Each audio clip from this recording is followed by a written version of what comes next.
Es un honor en esta noche de tener con nosotros a nuestro amigo aquí en la plataforma de COICOM 2009, a Alberto Motesi.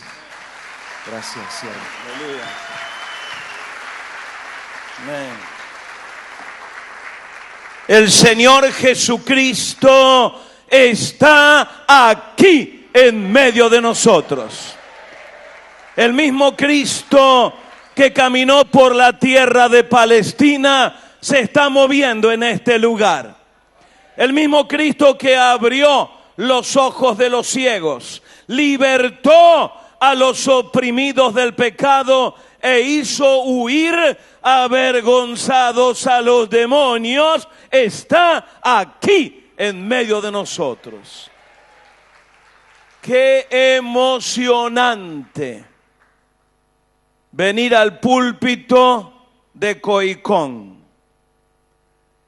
Este es un día desafiante, convocados aquí por uno de los ministerios más amados, más queridos de todo Iberoamérica, nuestra querida familia COICOM.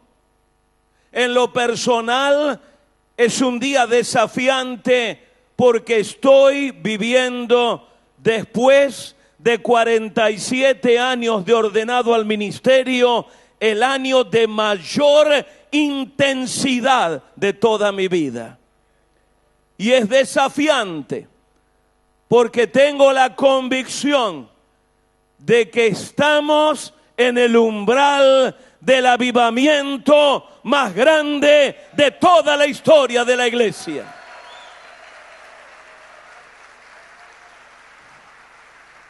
Hemos disfrutado poderosísimas visitaciones de Dios. El próximo avivamiento, a punto de explotar, no solo producirá crecimiento numérico de la iglesia, mayor visibilidad del pueblo de Dios, no solo producirá un número gigantesco de milagros. El próximo avivamiento trae connotación de transformación. La tierra será llena de la gloria de Jehová. Alabado sea su nombre. Qué gozo ver a tanto paraguayo en esta noche.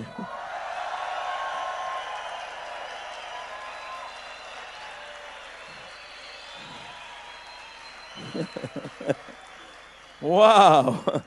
El martes que viene, Dios mediante, tenemos ¡Viva Paraguay! ¡Viva Cristo! ¡Viva Argentina! ¡Viva Paraguay! ¡Viva Cristo! ¡A su nombre! ¡Aleluya! El próximo martes vamos a Asunción para el desayuno presidencial.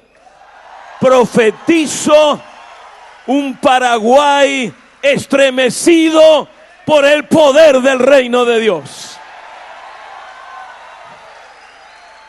Y el próximo jueves vamos a Lima para el desayuno presidencial del Perú. ¡Qué glorioso lo que estamos mirando en Iberoamérica! Cuando éramos muchachos, Reyes, yo, ni soñábamos con lo que estamos mirando. Pero lo que profetizaron los padres de la fe bíblica, lo vamos a mirar. Iberoamérica será para Cristo. Levanta tu mano derecha, repite fuerte: Padre amado. No les oigo bien. Padre amado, tengo hambre de avivamiento. Tengo hambre de avivamiento. Ahora recibo tu palabra, palabra de fe, palabra de santidad, palabra de restauración, palabra de transformación, palabra de unción. Bienvenida a mi alma, palabra del Dios viviente. Te recibo ahora en el nombre de Jesús. Vamos a Marcos, capítulo 4, pasaje sumamente conocido. Empiezo la lectura en el verso 35 y entramos al capítulo 5 hasta el verso número 3. Capítulo 4 de Marcos, verso 35. Aquel día, cuando llegó la noche, les dijo: pasemos al otro lado. Y despidiendo a la multitud, le tomaron como estaba en la barca, y habían también con él otras barcas. Pero se levantó una gran tempestad de viento y echaba las olas en la barca de tal manera que ya se anegaba. Y él estaba en la popa, durmiendo sobre un cabezal, y le despertaron y le dijeron: Maestro, ¿no tienes cuidado que perecemos? Y levantándose, reprendió al viento y dijo al mar: calla, enmudece. Y cesó el viento y se hizo grande bonanza. Y les dijo: ¿por qué estáis así amedrentados? ¿Cómo no tenéis fe? Entonces temieron con gran temor y se decían el uno al otro: ¿quién es este que aún el viento y el mar le obedecen? Vinieron al otro lado del mar, a la región de los Gadarenos. Y cuando salió él de la barca, enseguida vino a su encuentro de los sepulcros un hombre con un espíritu inmundo, que tenía su morada en los sepulcros, y nadie podía atarle, ni aun con cadenas. Saltemos al verso 18. Al entrar él en la barca, el que había estado endemoniado le rogaba que le dejase estar con él. Mas Jesús no se lo permitió, sino que le dijo: ve a tu casa, a los tuyos, y cuéntales cuán grandes cosas el Señor ha hecho contigo y cómo ha tenido misericordia de ti. Y se fue y comenzó a publicar en Decápolis cuán grandes cosas había hecho Jesús con él, y todos se maravillaban. La hora 25 es el título de uno de los libros que logró captar y expresar el sentimiento de frustración de millones de seres humanos. Por sobre todos los personajes, hay dos que se destacan en la novela: Morris el campesino y Traian Coruga el intelectual. En uno de sus expresivos pasajes están registradas las siguientes palabras de Coruga: vivo en una hora demasiado tardía para vivir, una hora demasiado tardía para morir, una hora demasiado tardía para todo. He aquí la expresión no solo de personas quebrantadas, viviendo en medio de la guerra, en zonas de guerra, sino también aquí y ahora en nuestra querida América Latina. La semana pasada abracé a los padres de la muchacha de 16 años que hace 2 meses se ahorcó en su propio cuarto. ¿Por qué? Mi esposa acaba de ministrar a la madre que hace 1 mes, al entrar en la habitación de su hija de 15 años, vio delante de sus ojos cómo la muchacha se desgarraba un tiro en la cabeza. ¿Por qué? Hay 3 cosas que se destacan claramente en el pasaje que acabo de compartirles. El primer asunto tiene que ver con la orden del Señor. Verso 35.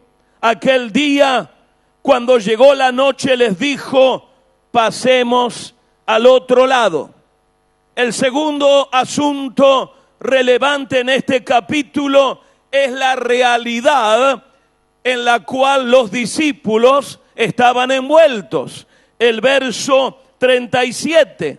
Pero se levantó una gran tempestad de viento y echaba las olas en la barca de tal manera que ya se anegaba. Y el tercer asunto, muy evidente en la lectura, es el endemoniado gadareno que estaba esperando al otro lado del agua. Capítulo 5, versos 2 y 3. Y cuando salió él de la barca, enseguida vino a su encuentro de los sepulcros un hombre con un espíritu inmundo que tenía su morada en los sepulcros y nadie podía atarle ni aun con cadenas. Queridos compañeros de ministerio, distinguidos siervos del Señor Jesucristo, me paro en el púlpito de Coicón con una convicción que quema mi alma en estos días. Dios nos está dando muy claramente su orden.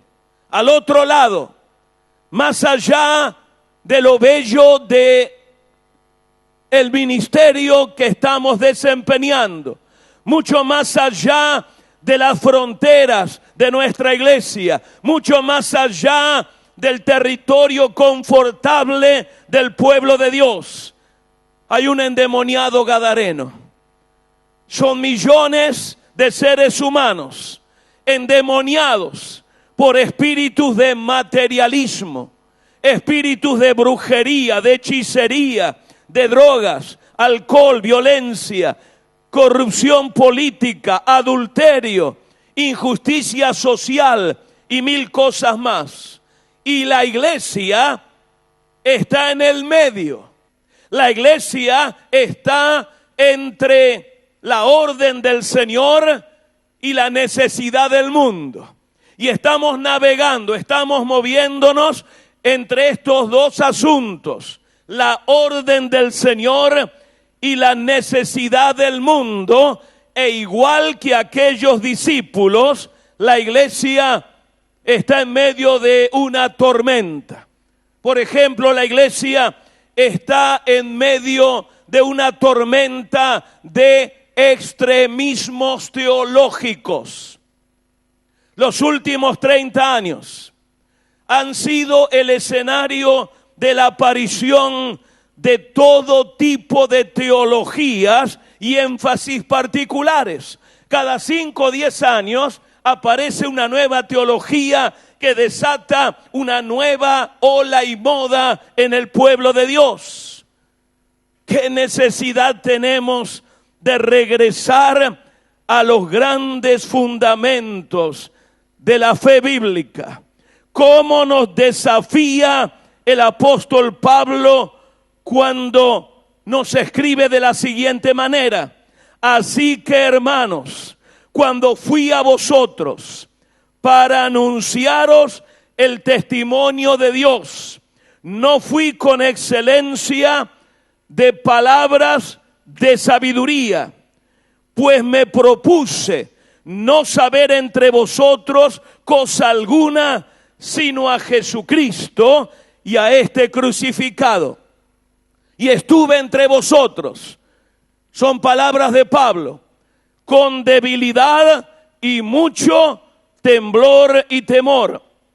Y ni mi palabra, escuchen comunicadores, por favor, predicadores de la radio y de la televisión.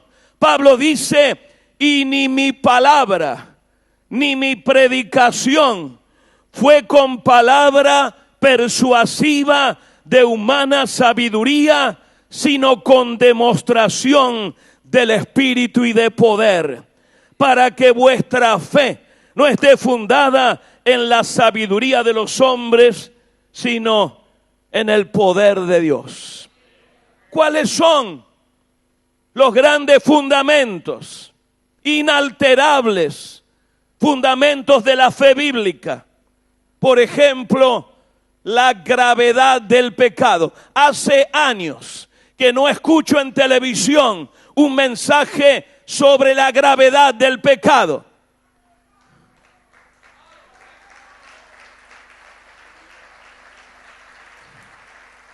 La condenación eterna, la necesidad de arrepentimiento.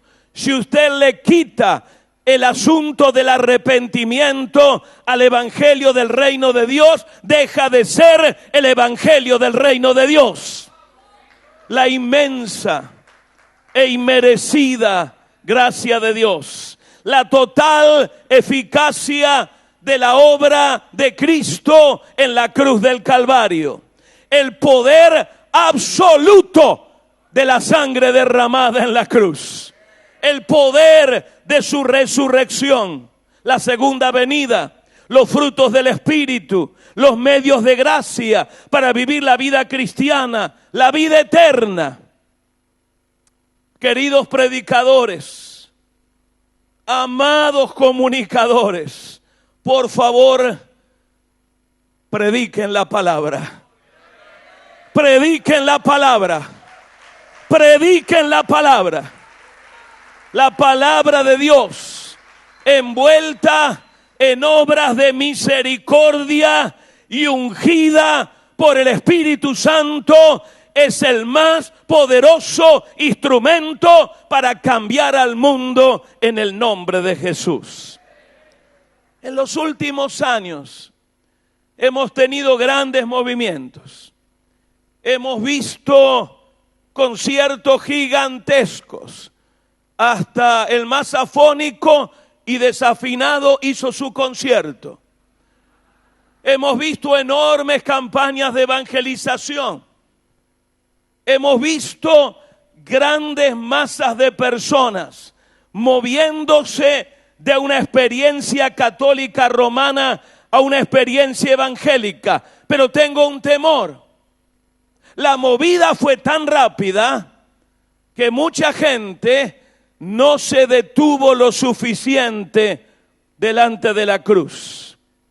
En segundo lugar, la iglesia está en medio de una tormenta de malos testimonios.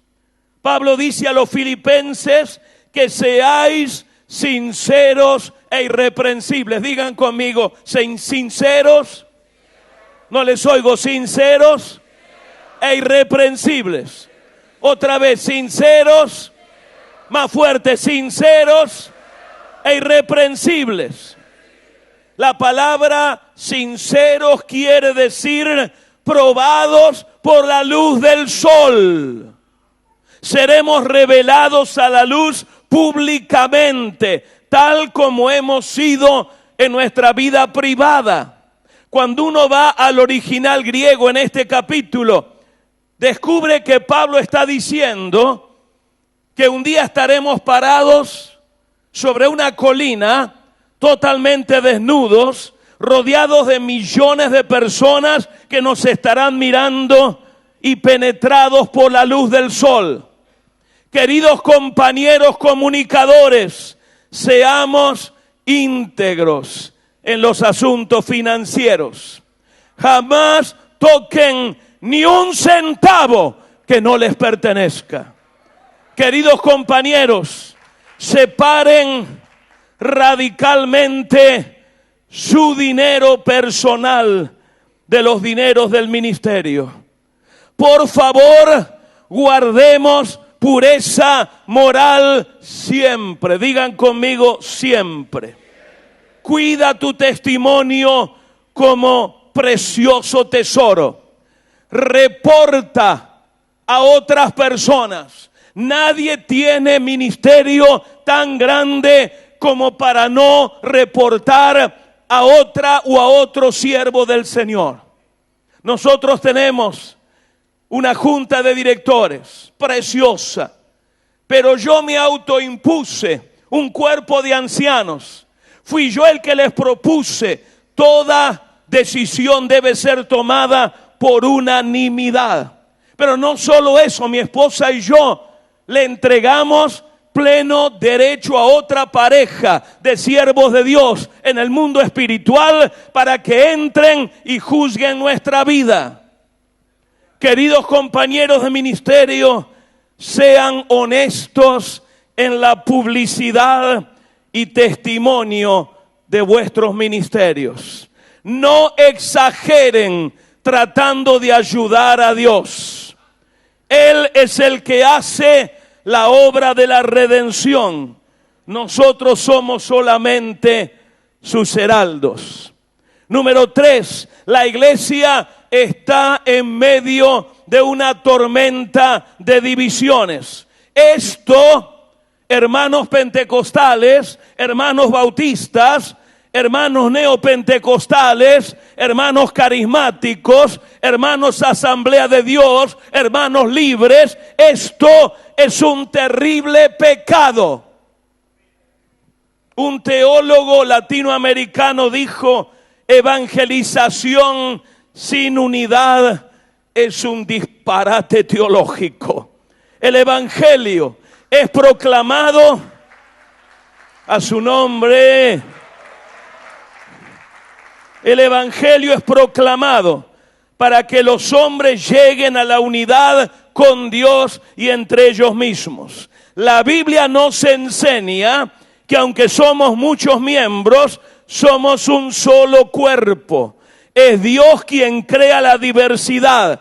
Ningún miembro o congregación, escúchenme por favor, hermanos libres, óiganme por favor, hermanos pentecostales, ningún miembro del cuerpo de Cristo, ninguna congregación puede rehusar comunión con otros miembros alegando diferencia o diversidad, y mucho menos por pretenderse autosuficiente. Ningún miembro puede decirle a otro: no tengo necesidad de ti, bajo ninguna circunstancia.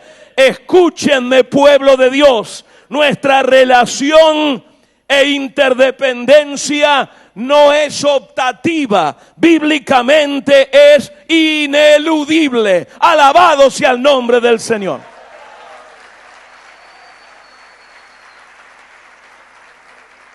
Y hay otra tormenta. Quizás voy a perder algunos amigos ahora. En los últimos 20 años, un sentido de éxito embargó a la iglesia en América Latina. Soy uno de los culpables. Anunciábamos que íbamos a quedarnos con la América Latina entera. ¿Te acuerdas? ¿Te acuerdas, querido hermano? Congresos donde nuestra fe desafiaba las potestades. Y de pronto comenzamos a ser respetados por otros. Comenzamos a ser reconocidos por poderes terrenales. y de pronto comenzó la promoción de grandes personalidades, personalidades dominantes, controladoras. De pronto se desarrolló abusivamente el uso de la escritura: no toquéis al ungido. Se desarrollaron imperios religiosos y algunos compañeros se olvidaron de su carácter de siervos y esclavos de Jesucristo. Queridos comunicadores, pastores de Argentina, hermanas y hermanos de Iberoamérica, cuando estudiamos la Biblia nos damos cuenta que la evangelización no es un problema para Dios. El asunto es que la iglesia perseveraba en la doctrina, perseveraba en la comunión unos con otros, en el partimiento del pan, en las oraciones. Los creyentes estaban juntos, tenían sus cosas en común, repartían a los que necesitaban, alababan a Dios.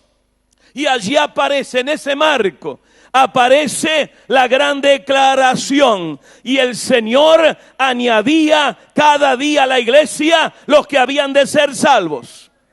La Biblia nos presenta la pintura de una iglesia ganadora de almas, una iglesia que tenía como única meta ganar a los perdidos para el reino de Dios, una iglesia que no se preocupaba por tesoros terrenales.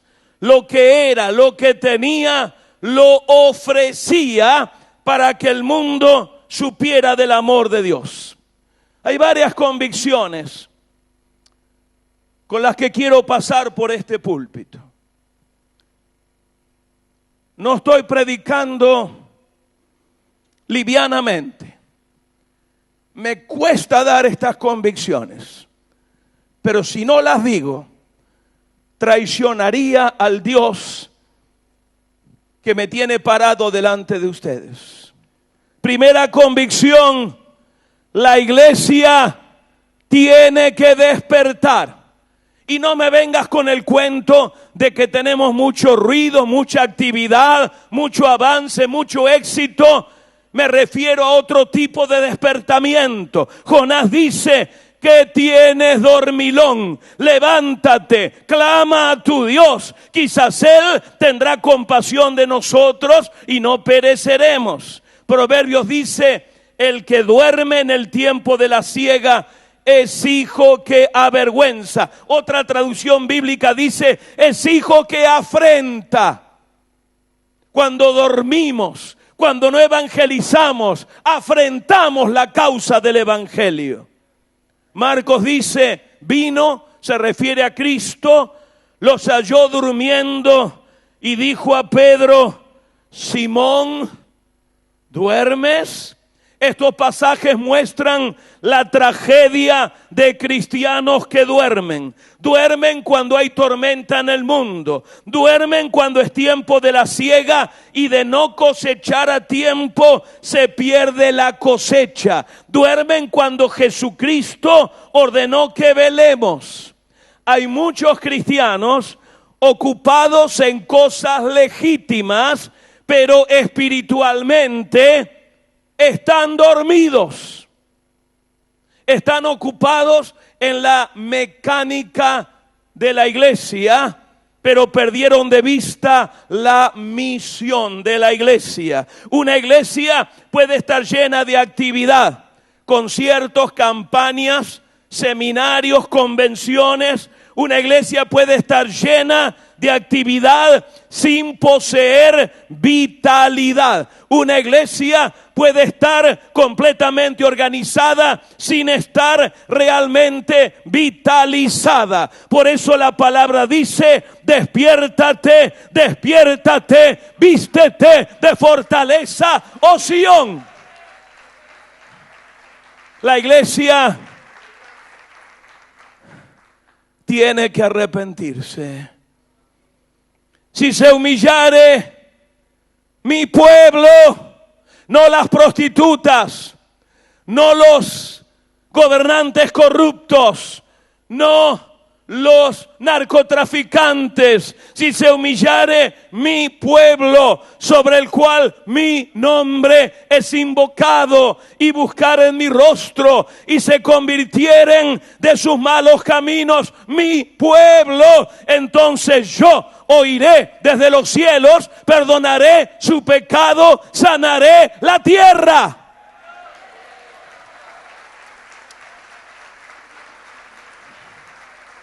Este es el mensaje a la iglesia de Éfeso, una iglesia que era conocida por su ortodoxia, celosa de los fundamentos, pero que había dejado su primer amor. Si las llamas del amor no se mantienen vivas, ardiendo en el candelabro, Él las removerá. La iglesia de Pérgamo estaba llena de mundanalidad. Podía gloriarse de sus mártires, pero Dios no pudo tolerar su mundanalidad. El mensaje a esa iglesia fue: arrepiéntete o vendré a ti. Luego tenemos a la de Tiatira con sus buenas obras, pero Dios no toleró su fornicación. La de la Odisea era culpable del pecado de la tibieza. No era ni fría ni caliente. El mensaje a ella fue: arrepiéntete. Si va a haber avivamiento, avivamiento al estilo de Dios, avivamiento que no solo traiga santificación al pueblo cristiano, que no solo avive el fuego dentro de las fronteras eclesiales, que no solo bendiga al cuerpo de Cristo, avivamiento que salga fuera, que toque la política, que cambie la cultura, que afecte la economía, que transforme el arte, que cambie la música, que traiga la gloria de Dios sobre la tierra. Entonces tendremos que arrepentirnos. Y una última cosa: la iglesia debe sufrir dolores como de parto por las almas perdidas. Isaías dice: pues en cuanto Sión estuvo de parto, dio a luz sus hijos. ¿Habrá alguna expresión más patética de esta? No está hablando de una estrategia, no está hablando de un plan, no está hablando de armas que son naturales. No estoy en contra de usarlas, planeo a largo plazo. Mis sueños tienen que ver con proyecciones de décadas, pero no hay nada como una iglesia que se apasione a tal punto de sentir por el mundo dolores como de parto. Yo no sé si debo decir esto, Arnold, pero creo que nuestro cristianismo es demasiado superficial. Se exalta la personalidad, se mezcla, casi no hay ya fronteras entre la iglesia y el mundo. Y Dios nos está llamando a una acción profética en la historia que no tiene que ver con superactivismo religioso, que tiene que ver con adoptar las características del reino y llegar a un nivel de entrega que nos haga hasta sufrir dolores como de una parturienta, para que el mundo le conozca.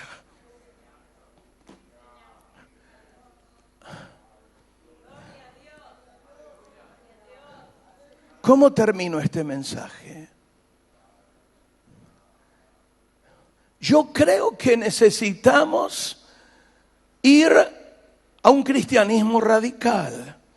Yo pido perdón a los jóvenes. Me siento en nombre de los viejos avergonzado por este cristianismo tan barato que les hemos dado por herencia, tan emocional. Los latinoamericanos vivimos de emoción en emoción. Son como shock emocionales. Yo creo que la emoción es parte de la vida religiosa, pero hay mucho más. Tenemos que vivir de decisión en decisión, de gloria en gloria, de autoridad en autoridad.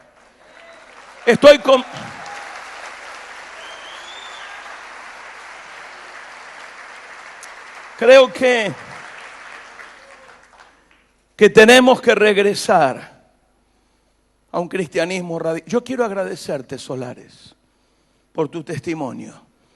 Me siento orgulloso de tener un líder como tú, no solo en Coicón, sino en las filas de Iberoamérica. Alabo a Dios por ti, Reyes. Qué calidad de hombres del Señor que no han doblado las rodillas delante de las potestades del materialismo. Yo desafío a la iglesia de Iberoamérica a subir a un nivel de cristianismo radical, aunque nos cueste la vida, para que el mundo conozca al Señor.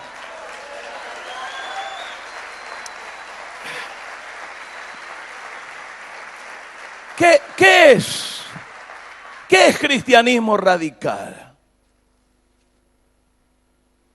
Cristianismo radical no lo veo en nuestras cruzadas, nuestros conciertos.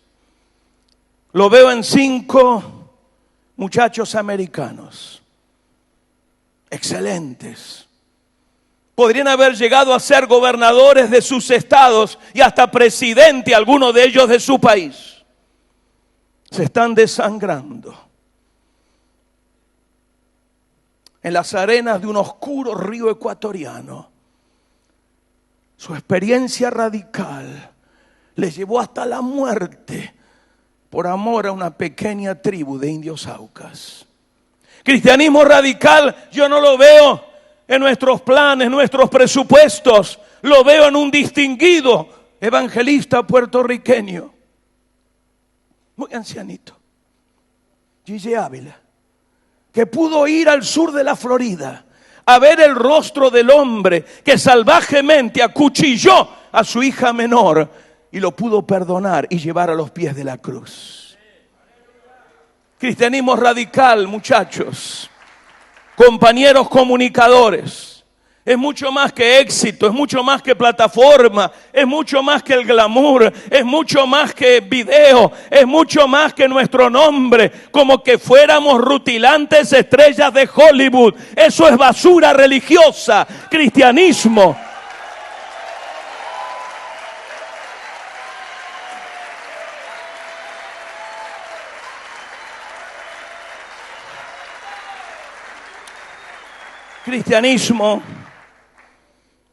es una mujer negra de Sudáfrica.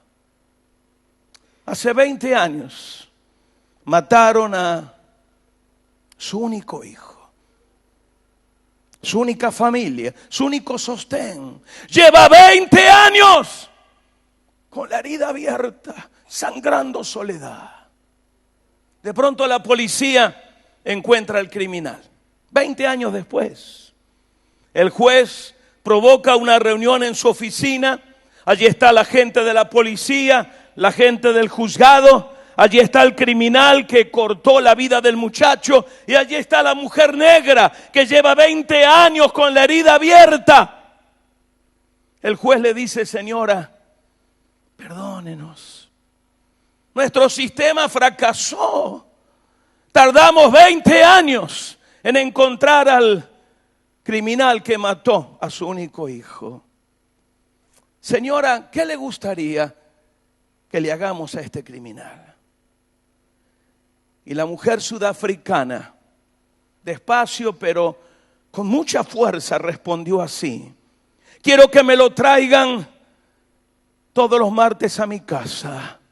Le voy a cocinar todos los pasteles que no pude cocinar a mi hijo. Y le voy a hablar tanto de Cristo hasta que lo vea quebrantado a los pies de la cruz.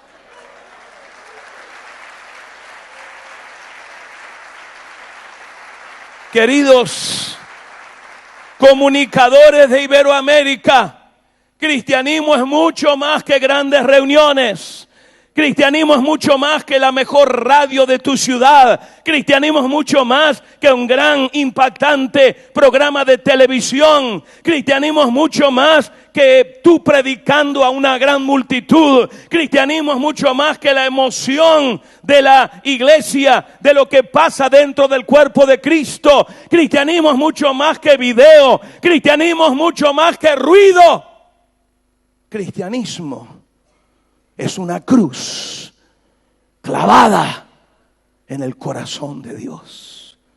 Porque de tal manera, de forma incomprensible, amó Dios al mundo, que dio a su único hijo.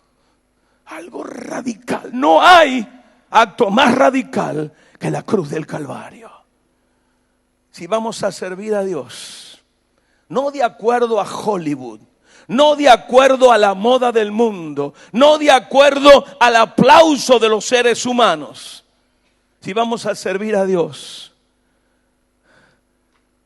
de acuerdo al evangelio del reino de Dios, tendremos no solo que hablar la cruz, tendremos que experimentar la cruz, sentir la cruz, vivir la cruz en una entrega radical hasta las últimas consecuencias. Hace un par de semanas me llamó a mi casa un gran evangelista. Mañana estará predicando en este púlpito. Ronco. Charlamos un rato. Yo tenía un avión un par de horas después en la madrugada, pero cómo impactó mi corazón.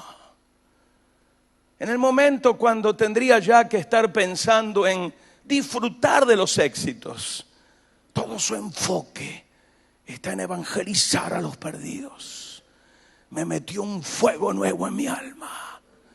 Si vamos a ganar al mundo para Cristo, alabado sea el Señor por la tecnología, claro que la queremos. Pero lo que va a impactar a Iberoamérica serán mujeres y hombres con una entrega radical que vivan el evangelio. Cierra tus ojos para orar. Cierra tus ojos.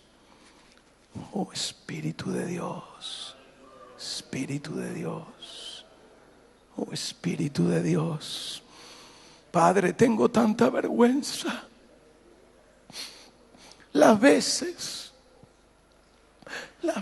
que te traicioné, las oportunidades que no usé. Oh Señor, si me das otra oportunidad, quiero vivir un evangelio radical. No solo quiero tener cruzadas y programas de radio y de televisión que gusten a la gente. Quiero vivir de una manera en que los demás te vean a ti, Jesús. No vean excelencia humana, no vean humanidad. Vean tu gloria. Padre, bendice especialmente a los jóvenes, nuestros queridos jóvenes, que no se manchen con los vicios de los viejos, que no imiten las mañas de los viejos, que se atrevan a ser puros, que jamás toquen lo inmundo, que se atrevan a ser santos, que se atrevan a no solo hablar la cruz, sino a experimentar la cruz, aun si la experiencia produce dolores como de parto. Levanta una nueva generación de comunicadores, no al estilo de Hollywood, sino al estilo de Jesús. No al estilo de la televisión corrompida, mundana, sino al estilo del apóstol Pablo. En esta noche, Señor, te quiero dar gracias por la tecnología que has puesto a nuestra disposición y la vamos a usar, no lo dudes, Señor. Te quiero dar gracias por las oportunidades que se nos están abriendo y las vamos a aprovechar. Pero, Señor, muévenos a ser cristianos radicales. Radicales en nuestra santidad. Radicales en nuestro testimonio. Radicales en nuestra veracidad. Radicales en nuestras convicciones. Radicales en nuestro mensaje. Que jamás negociemos con el pecado. Que seamos como aquellos profetas del Antiguo Testamento que no tenían temor de ir ante los poderosos y declararles: así dice Jehová. Gracias por esta noche. Noche de tanto amor, de tanta belleza. Queremos terminar la jornada diciéndote: Señor, puedes contar con nosotros. Si tú nos ayudas, puedes contar con nosotros. Puedes contar con nosotros. Si tú lo sientes conmigo, si estás decidido a pagar un precio, cualquiera sea él. Si estás decidido a vivir un cristianismo radical, no importa lo que haya que dejar, yo te pido que levantes una mano y le digas: Señor, cuenta conmigo. Cuenta conmigo, Señor. No te quiero fallar. No quiero ser un predicador del montón, carnalote, manipulador. Quiero ser santo para que la gente solo te vea a ti. Con tu mano en alto repite: Padre amado, cuenta conmigo. Si hay un precio que pagar, lo voy a pagar. Líbrame, Señor, de superficialidad. Me sujeto al Espíritu Santo. Me sujeto a la palabra del Evangelio. Renuncio a la independencia. Renuncio a la carnalidad. Renuncio a la soberbia. Declaro que Cristo es mi autoridad. Me entrego totalmente a Cristo. Y si vienen a mí dolores como de parto, enfrentaré la experiencia. Te amo, Señor. Te amo, Señor. Te amo, Señor. Por amor a ti. Por amor a tu pueblo. Por amor a mi patria. Seré un cristiano radical. Con todo mi corazón. Con todo mi corazón. Amén.